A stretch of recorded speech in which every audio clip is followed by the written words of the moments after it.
I'm Julianna Forlano. You're watching ACT.tv. These are the progressive news headlights for today, Wednesday, September 16th. And I want you to literally gird your loins, because this first story that we have at the top is absolutely, I can't believe that this is happening in America. I mean, I can, because it's happened before.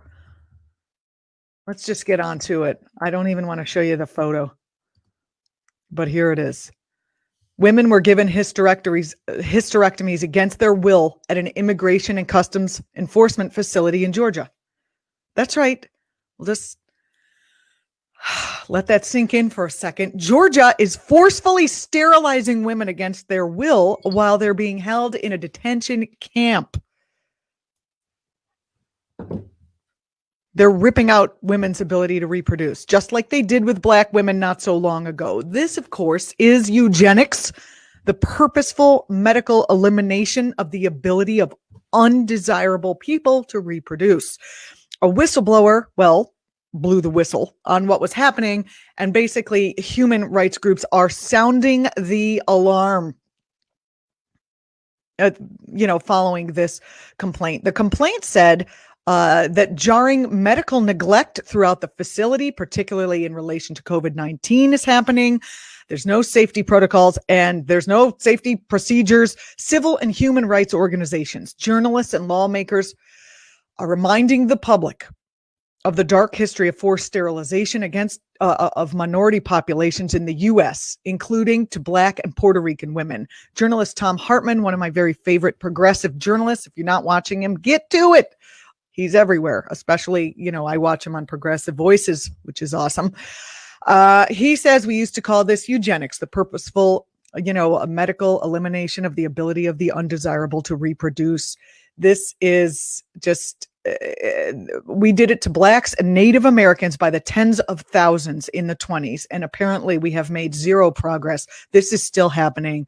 I have to say, I can't even deal with this. It's not in my name. This is one of the things I want not in my name. You can go to projectsouth.org to support the legal action against these forced sterilizations. This is where we're at. We got to fight it. As we reported yesterday, fossil fuel giants face a growing wave of climate lawsuits. Now a global coalition is releasing a new tool to help guide decision makers in holding those big polluters liable for fueling the climate crisis, which is, burning down our West Coast and just hitting hurricane after hurricane on our Gulf Coast. And I just know there's going to be a giant, horrible snowstorm on the East Coast. Mark my words, I'm predicting. Okay. People seem to love predictions. I'm making one based on nothing but a gut feeling. Anyway, these fossil fuel companies, they got huge profits. We already know. I don't even have to go in that. Anyway, but something's happening that's good. The liability roadmap, it's an effort from groups like Corporate Accountability, who are doing great work, Indigenous Environmental Network, and the War on Want. They are laying out a range of approaches, like establishing community-based climate funds, damage funds, ending government subsidies for, say, polluting industry. It's about time we do that. And setting up an international fossil fuel non-proliferation mechanism. According to the groups, we are breaching environmental tipping point after tipping point, and climate inaction, civil society has warned us, is now an increasing certainty. Increasing certainty, I think that's an understatement. We are literally living through it right now. Remember, Exxon knew what was going on, and they made bank after bank after bank on, killing your kids. That's it. I'm sure that's not a problem. All right, moving along. Advocacy groups are renewing calls to end the filibuster this week, hoping to allow for the passage of, progressive legislation that the American people want. But guess what? Republican lawmakers are joining elderly mutant Ninja Turtle Mitch McConnell, who leads the Senate, in constipating Capitol Hill in trying to block progress. That's what he is doing. In response, Stand Up America, which is a grassroots advocacy group that we talk about a lot here on this program, who is in favor of eliminating the filibuster, pointed to the, they call it an urgent need for aggressive policies to combat the climate crisis as an argument for more Democrats to endorse getting rid of the process. They said in a statement, more areas than just the West will face wildfires, hurricanes, and other crises unless Congress is able to pass comprehensive legislation to address climate change. If Republicans are allowed to filibuster any meaningful progress, that won't be possible. Is this a good idea? Tell me in the Twitch chat. Put it in the Facebook page. Is it a good idea to end the filibuster? Because if it gets ended now, that means, Democrats won't be able to use it either. What do you think? I would like to hear your I'd like to hear your responses. You can also put it obviously in the YouTube page, but I won't be able to respond to that until afterwards, not live.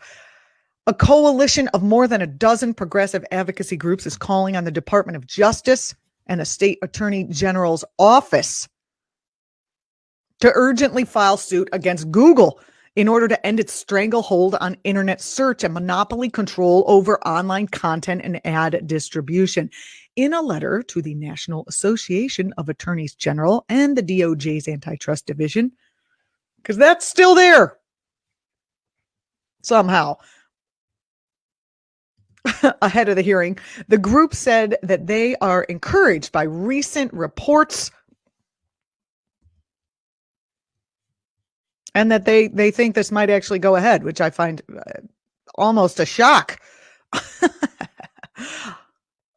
Yeah, they said they're encouraged that recent reports, I lost my spot here. Yeah, that the Justice Department in a number of states are preparing to move forward with a lawsuit against Google's parent company, Alphabet, about which we never hear, for anti-competitive behavior that has given its dominance over to online browsing and advertising. I guess we really are making America great again. We've got corporate monopolies. We've got eugenics. If this is what Trump means by great, I just can't imagine that he would be, elected to do this. This is absolutely insane. Who is voting for this guy? Anyway, I know who is voting for him.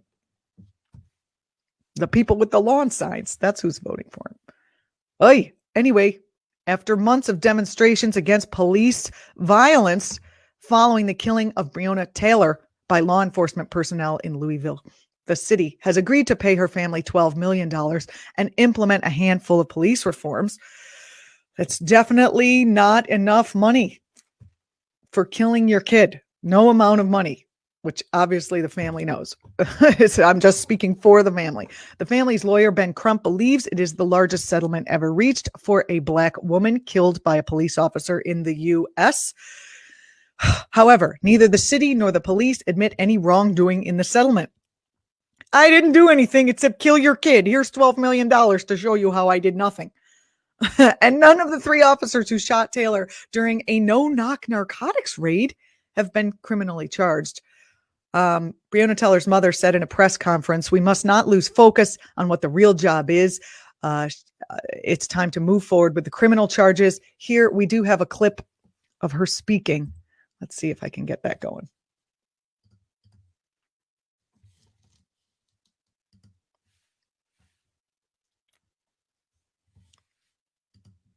We got a little hold up here. A little hold up in our clip.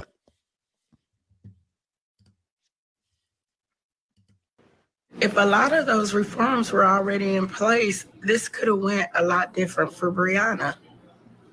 And it's, so although they won't, she won't get to benefit from them, hopefully we don't have to do this 6 months later with another Breonna Taylor. The reform was equally important because in the name of Breonna, it's really like Trayvon and Michael Brown when America took greater attention of saying Black Lives Matter. Now, because of Breonna Taylor, we say greater attention to Black women lives matter. Absolutely. You're watching Act TV. If you're watching on YouTube, please subscribe to our channel. We're growing, we're building, we're trying to combat the forces of, let's say, non-progressivism here in this country. So do us a favor and subscribe. We appreciate it. And share us with your friends. That helps. I'm Julianna Forlano. You can follow me on the Twitters and the Twitches and whatever. I'm on Twitch right now on Act TV, but I'm definitely on Twitter. It's where you can kind of find me.